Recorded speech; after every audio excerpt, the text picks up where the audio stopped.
Good morning students, welcome to Study Commando. आज जो हम चैप्टर स्टार्ट करने वाले हैं उसका नाम है लाइफ प्रोसेस। ये एक ऐसा चैप्टर है जो कि आपकी बायोलॉजी की तरफ एक अच्छा इंटरेस्ट पैदा कर सकता है and it's very interesting chapter. So हम लोग स्टार्ट करते हैं। इस चैप्टर में हमें जो पढ़ना है वो ये है कि सबसे पहले हम समझेंगे कि लाइफ प्रोसेस होते क्या है।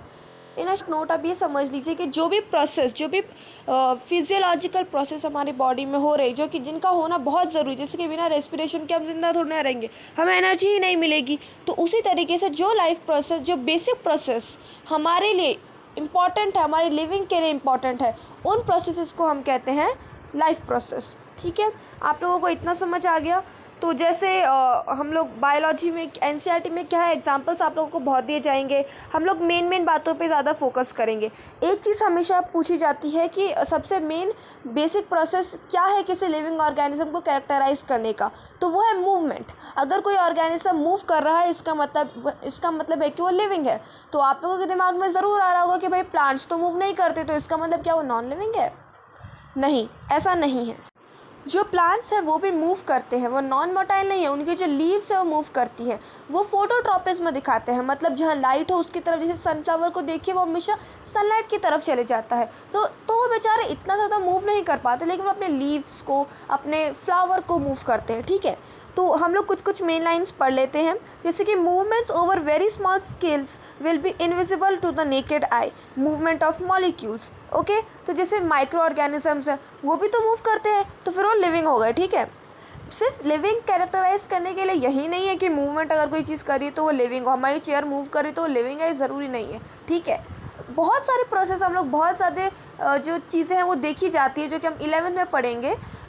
उसमें आपको पता चलेगा कि भाई कौन सी चीज़ लिविंग है। 11th में जो आपका चैप्टर है, अगर किसी बच्चे को पढ़ना हो तो वो लिविंग वर्ल्ड जो आपका चैप्टर अगर वो पढ़ेगा तो उसमें उसको पता चलेगा कि ऐसे बहुत सारी चीज़ें हैं जिससे जो हमें देखनी पड़ती है किसी ऑर्गेनिज्म को लिविंग साबित करने के लिए। ठीक है, फिलहाल आप ये समझ लीजिए कि उनमें से मूवमेंट भी एक कैरेक्टर है किसी लिविंग ऑर्गेनिज्म का।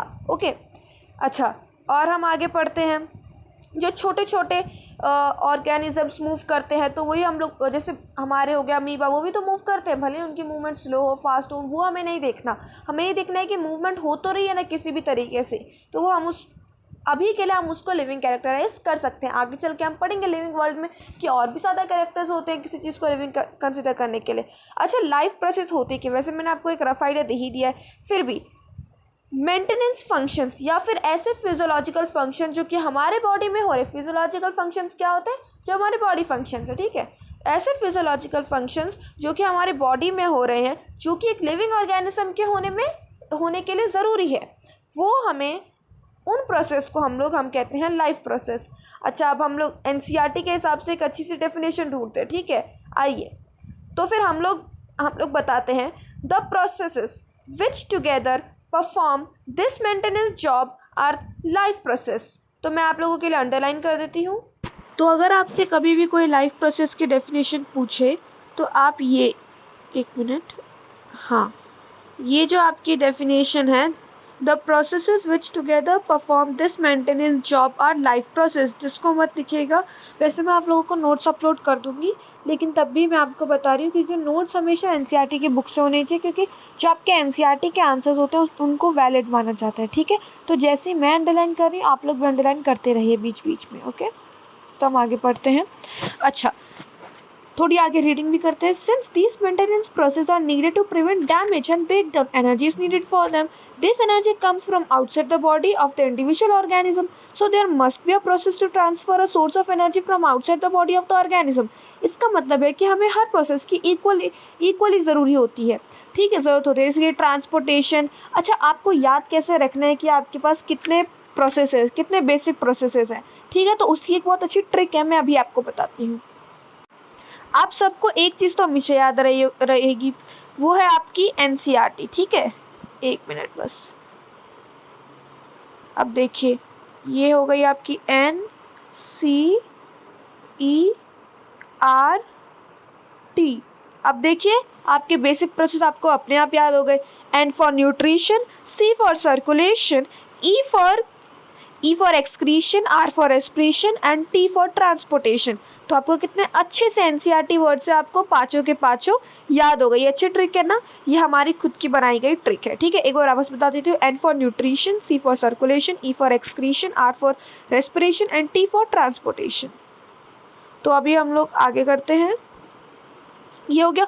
तो इस पैराग्राफ में आप लोगों को यही बताया गया है कि आपको न्यूट्रिशन की भी प्रॉपर जरूरत है, आपको एक्सक्रीशन की भी जरूरत है, क्योंकि अगर सिर्फ न्यूट्रिशन ही लेते रहेंगे तो टॉक्सिक सब्सटेंस भी तो आपके शरीर में बनेंगे, उनका भी तो बाहर निकलना जरूरी है। तो इस पैराग्राफ में आपको ज्यादा कुछ नहीं करना है, क्योंकि इस पैराग्राफ में आपको एक एक रिएक्शन के बारे में बताया गया है। तो अगले पैराग्राफ में हम वापस एक एक रिएक्शन को, जैसे कि रेस्पिरेशन जो प्रोसेस है उसको हम डीपली पढ़ेंगे, ठीक है। तो आप इसको ज्यादा टेंशन मत लीजिए इसका। तो आज हम स्टार्ट करेंगे, कोशिश करेंगे खत्म करने की, पर शायद ना हो पाए क्योंकि बहुत बड़ा है। वो है न्यूट्रिशन। अब जो न्यूट्रिशन है आपका, उसके बारे में समझते हैं। जो न्यूट्रिशन प्रोसेस है वो इनटेक ऑफ फूड, ठीक है। Intake of food to get energy, ठीक है। तो न्यूट्रिशन प्रोसेस याद रख लीजिए, हर ऑर्गेनिज्म, हर जो लिविंग ऑर्गेनिज्म परफॉर्म करता है। अब जो है on the basis of nutrition we can classify an organism on two parts, autotrophic nutrition and heterotrophic nutrition. अब देखिए ऑटोट्रॉफिक न्यूट्रिशन क्या होता है।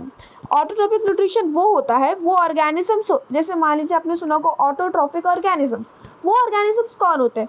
ऑटो से देखिए ऐसे आता है, ये जो ऑटो जो है वो लाइट को रिप्रेजेंट करता है, ठीक है। ऑटो वर्ड जो है वो लाइट को सिग्निफाई करता है। तो ऑटोट्रॉफिक न्यूट्रिशन में क्या होता है, जो प्लांट्स, यूजुअली ये प्लांट्स, नॉट ओनली प्लांट्स, ये प्लांट्स, ब्लू ग्रीन एल्गे और बैक्टीरिया, ऐसे काफी चीजें हैं, वो लोग इसको परफॉर्म करते हैं। ऑटोट्रॉफिक न्यूट्रिशन में क्या होता है कि जो इनऑर्गेनिक सब्सटेंस, हमारे इनऑर्गेनिक सब्सटेंस कौन कौन से, CO2 एंड H2O, ओके। ये कार्बन डाइऑक्साइड हमारे इनऑर्गेनिक सब्सटेंस है। वो ऑर्गेनिज्म जो कि कार्बन डाइऑक्साइड एंड H2O, जिनको हम इनऑर्गेनिक सब्सटेंस कहते हैं, उनका यूज करके अपना फूड खुद बनाए, उनको कहते हैं हम लोग ऑटोट्रॉफिक न्यूट्रिशन, ऑटोट्रॉफिक ऑर्गेनिजम्स। और ये किस टाइप का मोड ऑफ न्यूट्रिशन है, ये ऑटोट्रॉफिक मोड ऑफ न्यूट्रिशन है। जो ऑटोट्रॉफिक मोड ऑफ न्यूट्रिशन है, एक मिनट, इसमें हमें क्या याद रखना है कि ये जो प्रोसेसेस है ना बच्चों, मैं आपको अंडरलाइन कर देती हूँ,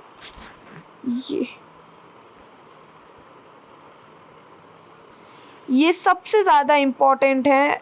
मतलब शुरुआत से लेके लास्ट तक अगर कोई बच्चा आपसे कुछ पूछेगा तो वो यही होगा, ठीक है।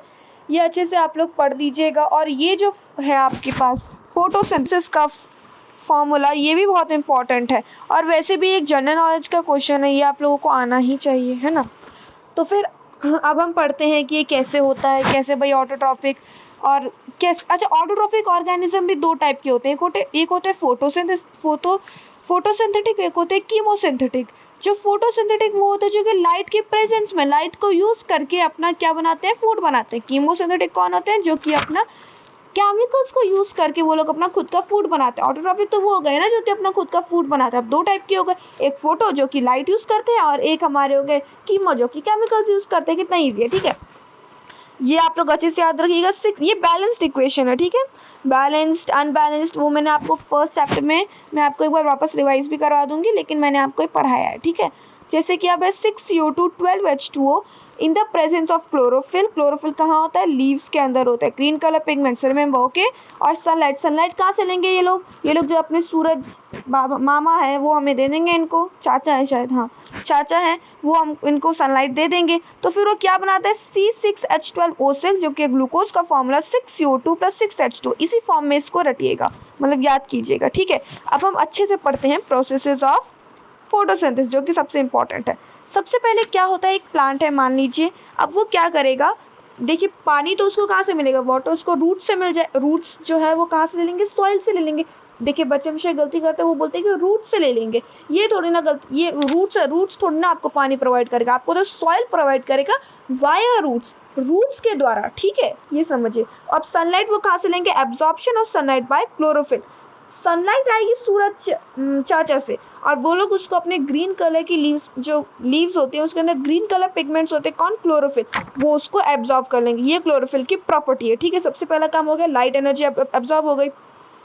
अब क्या होगा भाई, अपने अब वो कैसे होगा ये तो आपको आगे चल के पता चलेगा, लेकिन लाइट एनर्जी किस में डिवाइड हो जाएगी, जो केमिकल एनर्जी में बदल जाएगी। अच्छा, जो बच्चे थोड़ा आगे पढ़ रहे हैं उनको भी पता होगा कि एक दो रिएक्शन होते हैं फोटोसिंथेसिस में, एक लाइट रिएक्शन, एक डार्क रिएक्शन। जो फर्स्ट एंड सेकंड पॉइंट है वो लाइट रिएक्शन के, जो थर्ड पॉइंट है वो डार्क रिएक्शन का है। अब ये क्या होता है ये वैसे आप लोगों को पढ़ने की जरूरत नहीं है, कभी नहीं पूछा जाएगा, लेकिन 11th में आपको जरूर पूछा जाएगा। लेकिन कुछ बच्चे कॉम्पिटिटिव एग्जाम्स की तैयारी करते हैं तो उनके लिए पता होना जरूरी है, ठीक है। लाइट एनर्जी, जो डार्क जो रिएक्शन उसमें क्या होता है, ये एक्सेप्शनल है, ये जो बच्चे आगे पढ़ना चाहते हैं बस वहीं पढ़िएगा, ठीक है।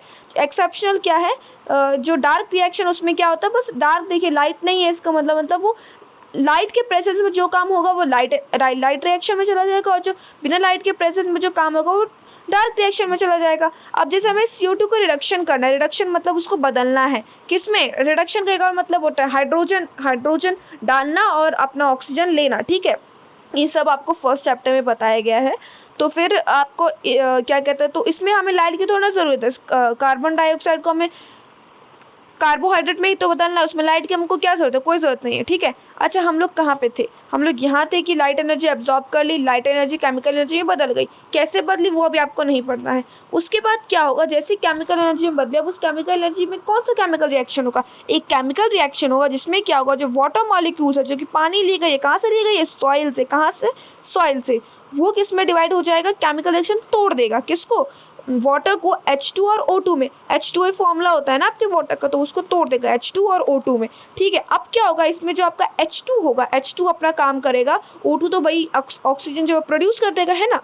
अब H2 जो आएगा वो क्या करेगा, वो आपके CO2 को बदल देगा कार्बोहाइड्रेट में। वो कैसे बदलेगा वो मैं अभी आपको नहीं बताऊंगी, क्योंकि आगे ये क्लास से क्वेश्चन है, ठीक है। हाँ, तो ये आपको समझ आ गया, अच्छे से समझ आना बहुत जरूरी है, ठीक है। अच्छा, अब जो डेजर्ट एनिमल्स है, उसमें डेजर्ट प्लांट्स है, उसमें क्या होता है, उनमें क्या कहते हैं, इतनी धूप होती है, पानी मिलना बहुत मुश्किल होता है, तो वो लोग क्या करते हैं, हम लोग पढ़ते हैं, desert plants take up carbon dioxide. वो कार्बन डाइऑक्साइड कब लेते हैं बच्चों, वो लोग लेते हैं रात को, and prepare an intermediate which is acted upon by the energy absorb by chlorophyll during the day. सुबह को उन्होंने एनर्जी ले ली, शाम को रात को उन्होंने कार्बन डाइऑक्साइड ले लिया। वाटर तो मतलब कि बहुत, रूट्स भले ही पानी बहुत अंदर हो, लेकिन ग्राउंड वाटर से रूट्स भी बहुत लंबे हो जाते हैं, ठीक है। वो उनको पता होता है रूट्स हमेशा पानी की तरफ ही जाते हैं, वो हाइड्रोफिलिक होते हैं, ठीक है। इतना आपको समझ आ गया। हाइड्रोफिलिक मतलब कि पानी की चाहत रखने वाला, जिसके पास चाहत हो। तो रूट जैसे पानी मान लीजिए लेफ्ट तरफ है, तो आपका रूट जो वो अपने आप लेफ्ट तरफ टर्न लेने लगेगा, वो इतने इंटेलिजेंट होते हैं, समझ गए। तो फिर डेजर्ट एनिमल्स का क्वेश्चन यूजुअली आता, मेरे को तो नहीं आया था लेकिन आता है। अच्छा, ये जो डायग्राम्स होते हैं इनको प्लीज देख लिया कीजिएगा, जैसे कि ये वाले, ये तो शायद इतने नहीं भी आते हैं, ये जरूर आते हैं, ठीक है। तो आई थिंक आज के लिए बहुत ज़्यादा पढ़ दिया आप लोगों ने। अब आप लोग इनको रिवीजन कीजिए, आपको नोट्स प्रोवाइड कर दिए जाएंगे, इसकी आप लोग बिल्कुल टेंशन मत लीजिए।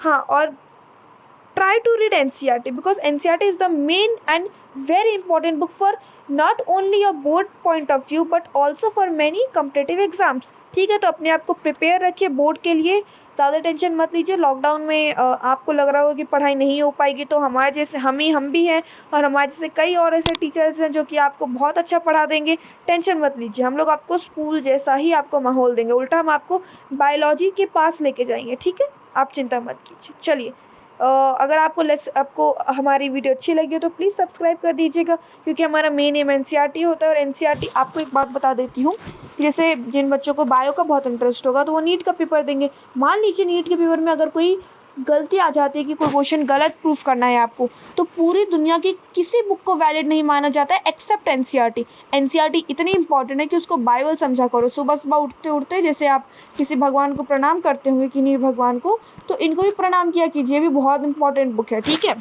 भले ही थोड़ी अजीब लगती हो लेकिन अच्छी बुक है, बहुत प्यारी है, दिल से पढ़ेंगे तो हर बुक अच्छी लगती है। तो अभी हम लोग लीव करते हैं। अगर आपको वीडियो अच्छी लगी तो प्लीज़ लाइक एंड शेयर कीजिएगा। Thank you.